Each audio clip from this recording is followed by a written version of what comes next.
बिस्मिल्लाहिर्रहमानिर्रहीम। अस्सलामुअलैकुम। उम्मीद है आप सब लोग खैरियत से होंगे, अपने घरों पर महफूज होंगे। अल्लाह पाक आप सबको खैर आफियत से रखे, आमीन।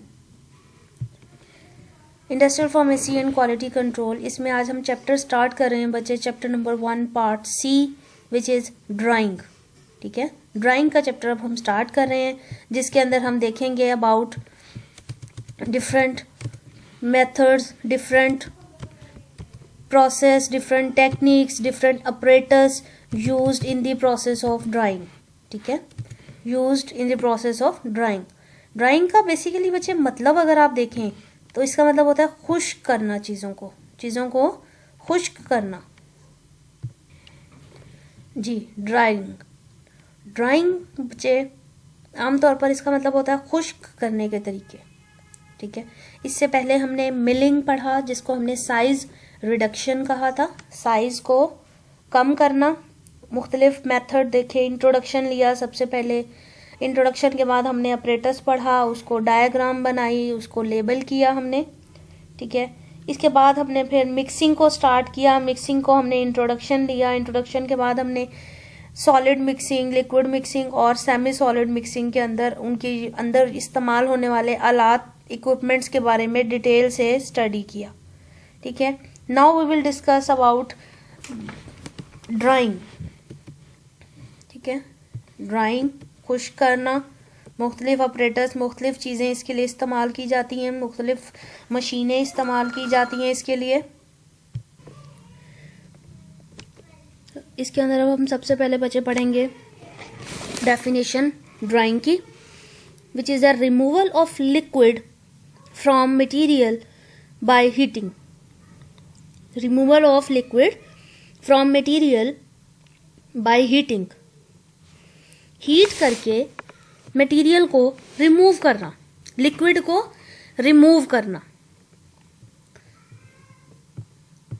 ठीक है, ये डेफिनेशन हो जाएगी हमारे पास।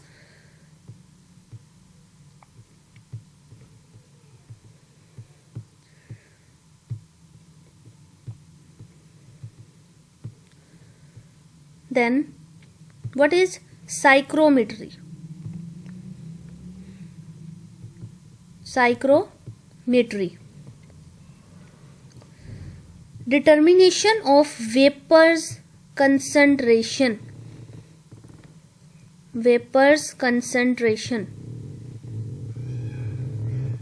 वेपर्स क्या होते हैं बच्चे? बुखारात। तो उसकी कंसंट्रेशन जो है उसको कहते हैं psychrometry. And carrying capacity of gas, gas की कैरिंग कैपेसिटी, कि एक गैस जो है वो अपने अंदर कौन कौन सी चीजें रख सकती है, कितनी कंसंट्रेशन में रख सकती है, उसको डिटरमिन करना, उसको कैलकुलेट करना। ठीक है, फिर एक वर्ड हम सुनते हैं ह्यूमिडिटी का। ठीक है, humidity, concentration of water vapour in gas. तो यहां पर हो सकता है determination of humidity and carrying capacity of the gas. Determination of humidity and carrying capacity of gas. ठीक है, humidity is the concentration of water vapour in a gas. Gas के अंदर वाटर वेपर्स की कंसंट्रेशन ह्यूमिडिटी कहलाती है। ठीक है, then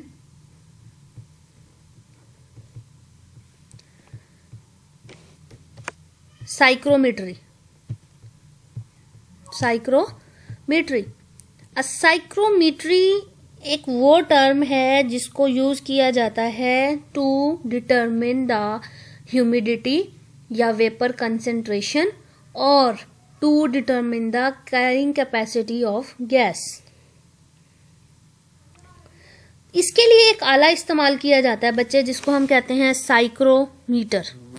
psychrometer, जैसे थर्मोमीटर होता है टेम्परेचर के लिए, वैसे ह्यूमिडिटी को चेक करने के लिए बच्चे, ह्यूमिडिटी को चेक करने के लिए साइक्रोमीटर का इस्तेमाल किया जाता है। ठीक है, psychrometer, a tool that measure humidity और the amount of water in the air. इसी तरह रिलेटिव ह्यूमिडिटी हाइड्रोमीटर से मेजर की जाती है, हाइड्रोमीटर से।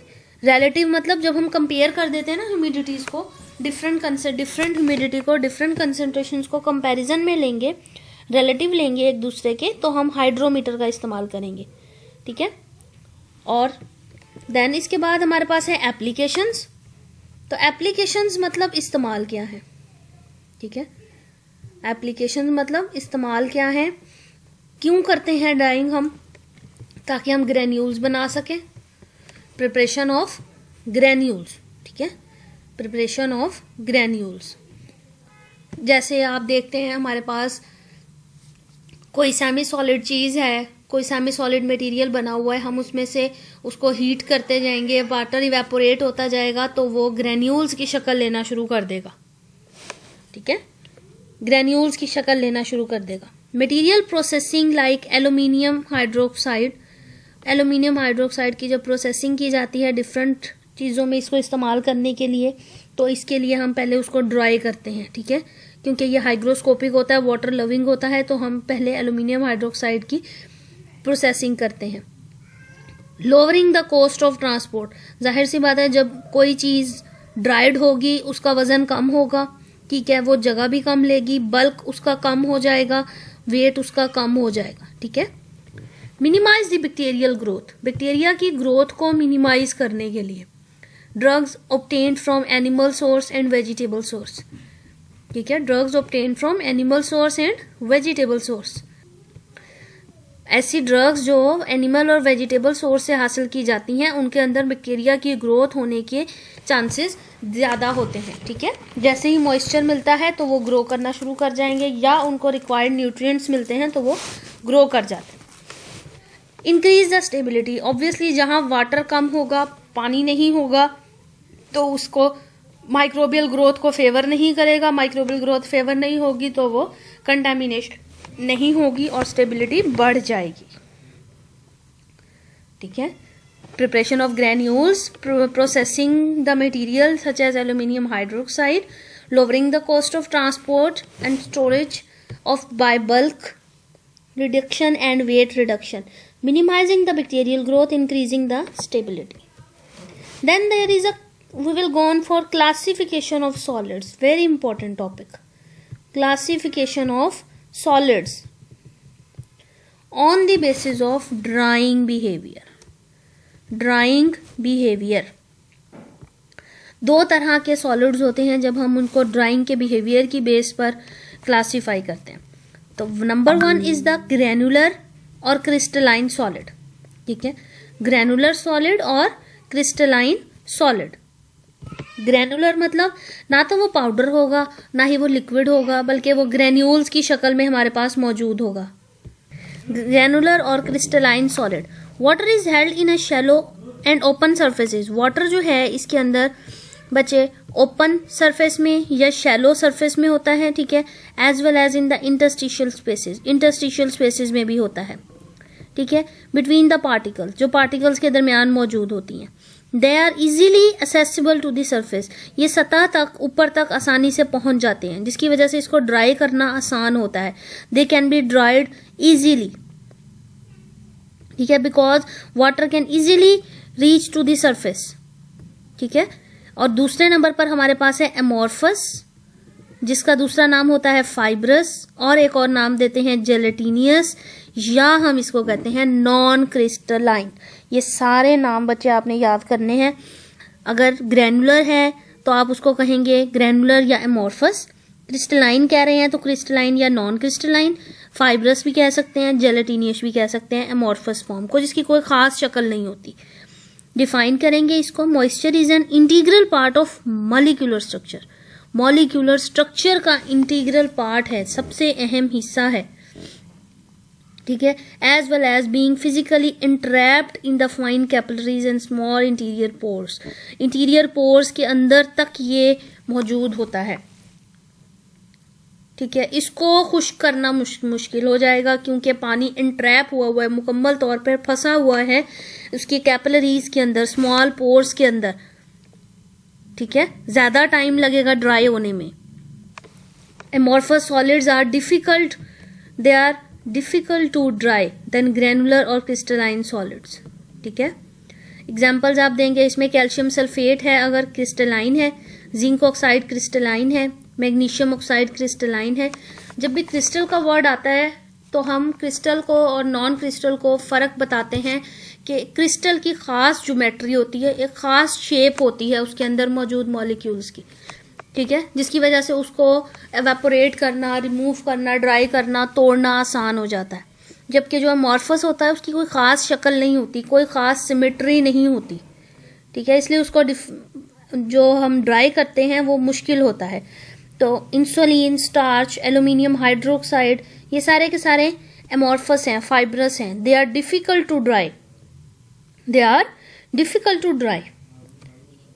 ये एग्जाम्पल में आप देख सकते हो डायग्राम में कि किस तरह से इसको एक्सप्लेन किया गया है। ये आप देखो, प्रॉपर सिमेट्री है, ठीक है, एक खास फर्क है, एक खास शक्ल है, ठीक है, जिसमें ये मौजूद है। अब ये देख सकते हो, ये एक खास सिमेट्री बनी हुई है ये मॉलिक्यूल्स की, कि मॉलिक्यूल इस तरह से इंट्रैप्ड हैं, इस तरह से इसके अंदर अरेंज हैं, जबकि यहाँ पर कोई सिमेट्री नहीं है। ये कहीं पर इस तरह से हैं, ठीक है, कहीं पर ये आप देख सकते हो इस तरह से अरेंजमेंट है, कोई खास शक्ल नहीं है मॉलिक्यूल्स की, जबकि इसके अंदर एक खास सिमेट्री है, ठीक है। वर्ड क्या यूज हो रहा है? सिमेट्री का। क्रिस्टल में सिमेट्री होगी, जबकि एमॉर्फस में कोई सिमेट्री नहीं होगी, कोई शक्ल नहीं होगी। सेम उसी तरह आपने जैसे क्रिस्टलाइजेशन पढ़ा था फर्स्ट ईयर में, तो उसमें आपने यही देखा था कि having a proper symmetry, geometry, तो क्रिस्टलाइन सॉलिड अगर होगा तो एक खास शक्ल होगी, इसको ड्राई करना आसान होगा। पानी यहाँ मौजूद है, इजीली ड्राई होकर एवेपोरेट हो जाएगा, हीट होकर एवेपोरेट हो जाएगा। जबकि यहाँ पर पानी अंदर तक, पोर्स के अंदर, कैपिलरीज के अंदर तक एंट्रैप्ड है, फंसा हुआ है, तो उसको रिमूव करना मुश्किल हो जाएगा। ठीक हो गया? तो ये आज का हमारा टॉपिक है जिसको हमने कवर किया है, ठीक है, ड्राइंग का, जिसके अंदर हमने देखा कि ड्राइंग क्या होती है। Basically it is a removal of liquid from the material by heating. Heat करके मॉलिक्यूल्स में से लिक्विड, मटेरियल में से लिक्विड को रिमूव करना। Psychrometry, determination of vapour concentration या humidity and carrying capacity of gas. Gas की कैरिंग कैपेसिटी को फाइंड आउट करना, डिटर्मिन करना। ह्यूमिडिटी क्या है? It is a concentration of water vapours in a gas. Gas के अंदर वाटर वेपर्स की कंसेंट्रेशन को ह्यूमिडिटी कहा जाता है, ठीक है। देन एप्लीकेशन, यानी इसके फायदे क्या हैं, कहाँ कहाँ इस्तेमाल करते हैं हम इसको, हमने देखा कि it is used as in the preparation of granules, in the processing of materials like aluminium hydroxide. कहाँ पर इस्तेमाल किया जाता है एल्यूमिनियम हाइड्रोक्साइड? आपने पढ़ा हुआ है, एज एन एंट एसिड इसको इस्तेमाल करते हैं, as an antacid use किया जाता है।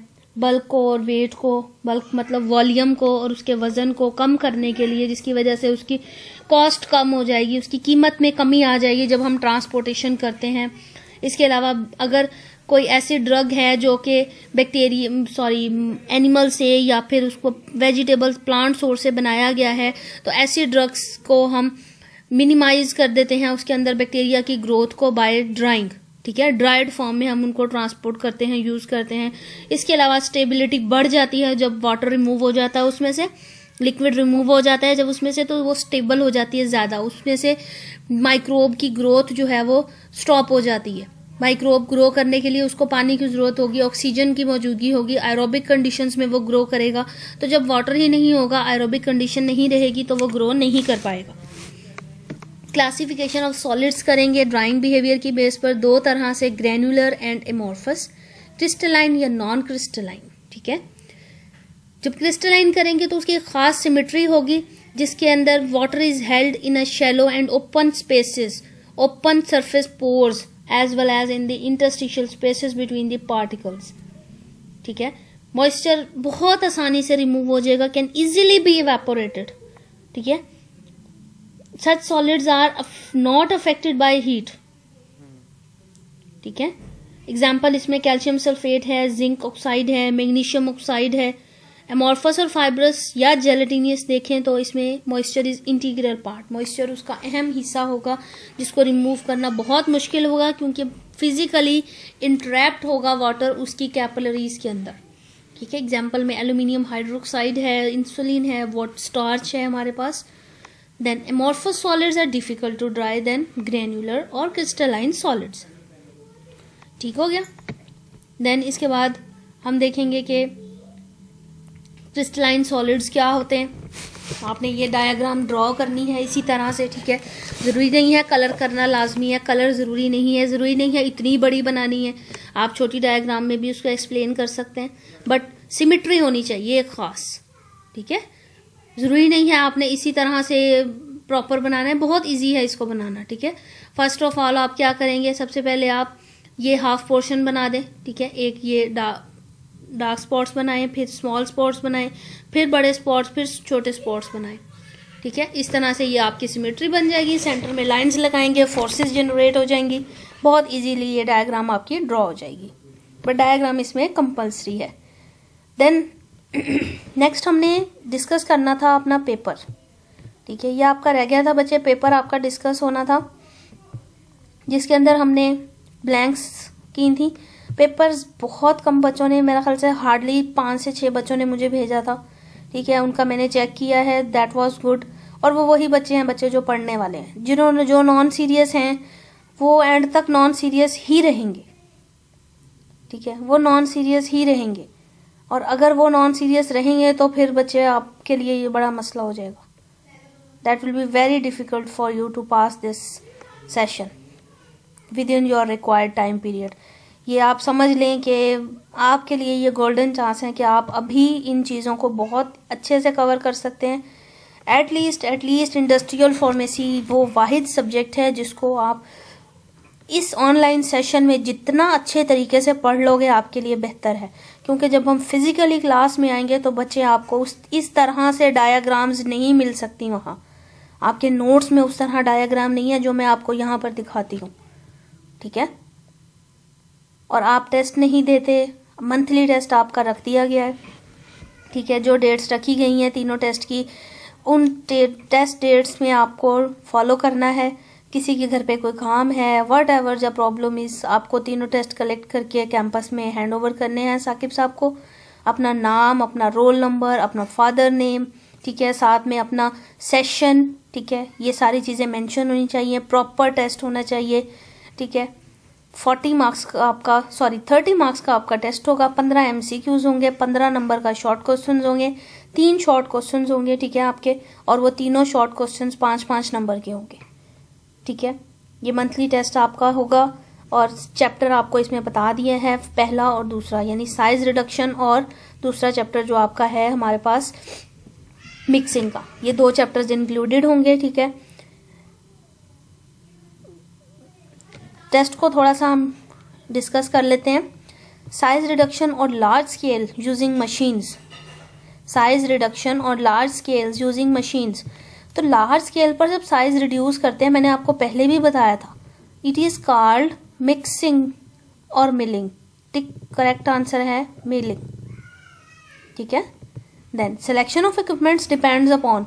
किन 3 चीज़ों पर इक्विपमेंट की सिलेक्शन डिपेंड करती थी? ये तीनों पॉइंट्स मैंने आपको लिखवाए थे बच्चे, कि कौन कौन सी 3 चीज़ें हैं जिस पर जो ऑपरेटर्स हम सेलेक्ट करते हैं वो डिपेंड करता है. जिसमें सबसे पहला हमारा था कि हमने देखना है मटेरियल की प्रॉपर्टी कैसी है, जिसको हमने रिड्यूस करना है साइज को, पार्टिकल का साइज कितना है, और इसके अलावा डिग्री ऑफ साइज रिडक्शन हमें क्या रिक्वायर्ड है. तीनों पॉइंट्स इसमें आपने लिखने थे.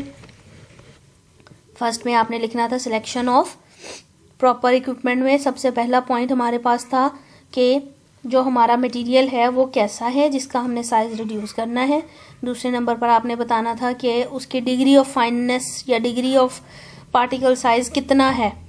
ठीक है, कितनी डिग्री तक हमने साइज को रिड्यूस करना है.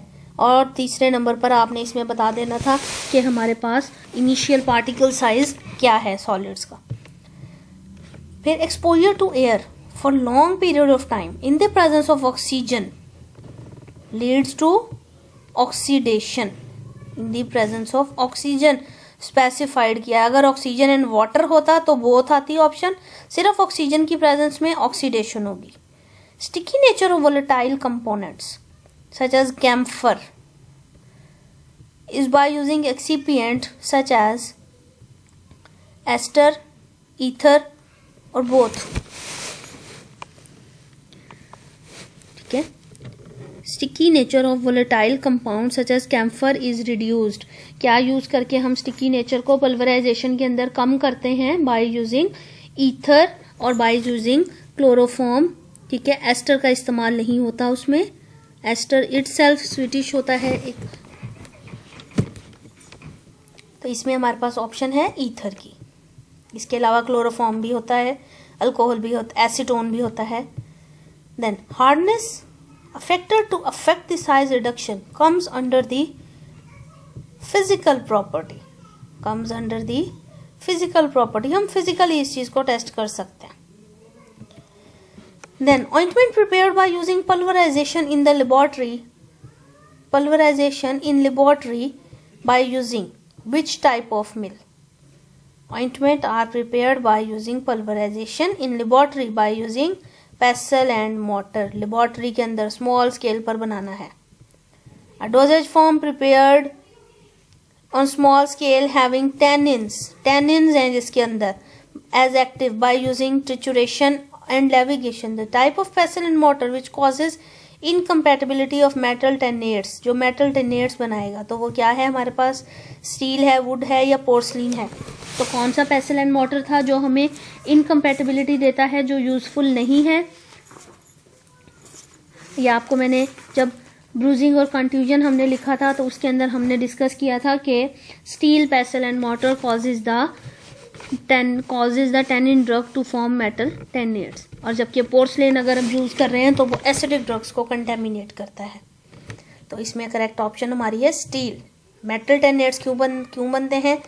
क्योंकि steel is an alloy of iron and carbon. Iron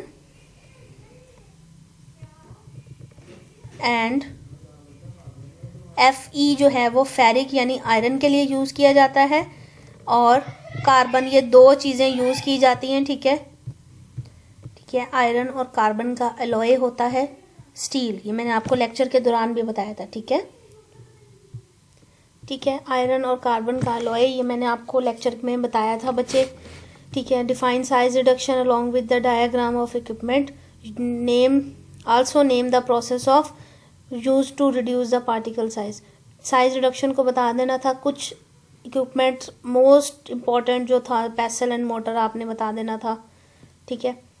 name the process use to reduce the particle size. कौन कौन से प्रोसेसेस यूज किए जाते हैं पार्टिकल साइज को कम करने के लिए? कौन कौन से प्रोसेस थे? कटिंग, चॉपिंग, ग्राइंडिंग, ठीक है। इसके अलावा ब्रूजिंग, कंट्यूजन, स्लाइसिंग, रैस्पिंग, ग्रेटिंग, सारे प्रोसीजर्स के नाम आपने बताने थे। डिफरेंस बताना था ड्राई और वेट ग्राइंडिंग का, लाइन लगानी थी सेंटर में और फिर ड्राई और वेट ग्राइंडिंग को एक्सप्लेन करना था, यानी लेविगेशन और ट्रिचुरेशन को एक्सप्लेन करना था। Name the factor affecting the size reduction. Also write down the drawbacks of size reduction. Factors के नाम लिखने थे जो अफेक्ट करते हैं साइज रिडक्शन को, ठीक है। और इसके साथ आपने नाम एक्सप्लेन करना था डिसएडवांटेज यानी ड्रॉबैक्स को साइज रिडक्शन की। Briefly discuss pharmaceutical applications of size reduction. जो हमने एप्लीकेशंस देखी थी उनको आपने ब्रीफली डिस्कस करना था, साइज रिडक्शन की एप्लीकेशंस को, इस्तेमाल को, ठीक है। ये आपका आज का लेक्चर है, ठीक है। ये जिसने ये टेस्ट सॉल्व नहीं किया हुआ था बच्चे, वो भी इस टेस्ट को सॉल्व करें, ठीक है। ध्यान से अपने बच्चे तैयारी करें। अभी ये आपका बहुत थोड़ा सा आपके पास टाइम रह गया है, ठीक है। जब हम फिजिकल में आएंगे उन क्लासेस में आपको ये चीज़ें दोबारा से नहीं लिखवाई जाएंगी, ठीक है। तो प्लीज़ बच्चे इस चीज़ का थोड़ा सा ख्याल करें, आप थोड़ा अपने ऊपर रहम करें। आपको पूरा साल यही हम कहते रहे हैं, बच्चे पढ़ लें, बच्चे पढ़ लें। और रिजल्ट में आपने देखा है आपका पेपर कैसा आया, और अगर आपने अपने टेस्ट ही तैयार किए होते तो आप पास हो जाते। तो बच्चे ये आज का आपका लेक्चर है जिसको हमने कवर किया है, ठीक है। कोई क्वेश्चन हो तो आप लोग कर लेंगे। Thank you so much. अल्लाह हाफिज़।